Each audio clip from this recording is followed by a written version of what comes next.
Pseudoslotting is often seen as a very advanced technique used by top solvers like Timon and Shawnee, but today I'm going to show you how to use it in your solves and implement it in a really easy way. So in regular F12, you have the regular pairs. You have the red-green pair, green-orange, orange-blue, and blue-red.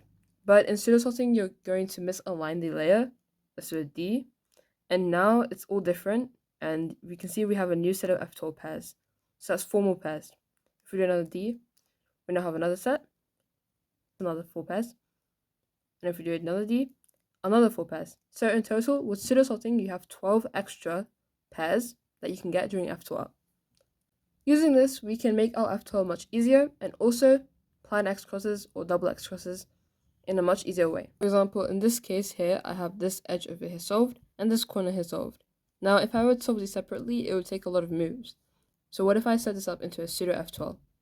So if I do a D, as you can see, the rest of the cube kind of looks like this. And we need this pair here to make it complete, which is these 2 pieces over here. This edge is oriented, meaning that I can hide the edge and then bring the corner back and then insert it.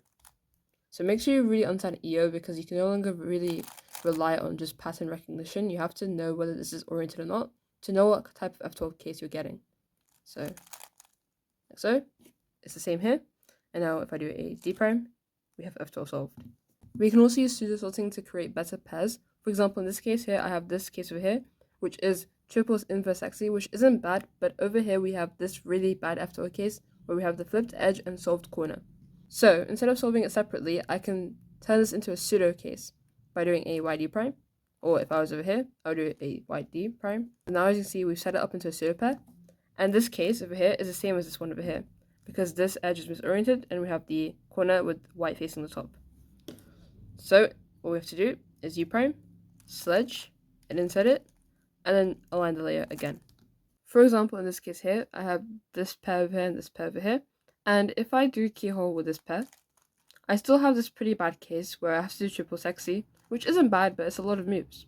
And if I do this pair first, then I still have this case to deal with, and it's fast, but it's still pretty long. And a really fast way to solve this case here is by solving this corner into its slot, which sets up into a pseudo pair over here. And then I will misalign the bottom layer, insert this here, and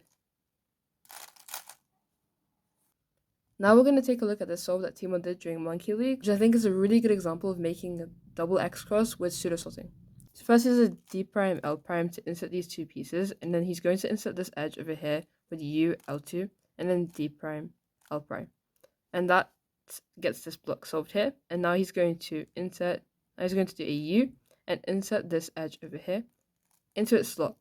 Now, as you can see, it's kind of similar to what we've been talking about in this video, which is pseudoslotting. And as you can see, we have this corner solved here and this edge here now solved. And that looks like this when you do it on a solved cube, when you do D prime after solving the cross. And what we want to do is solve whatever slots here, so that when we do D again, we have 2 pairs solved, which is a double X cross, which is this pair over here.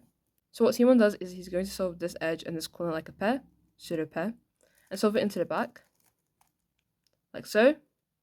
When he aligns it, he has a double X cross.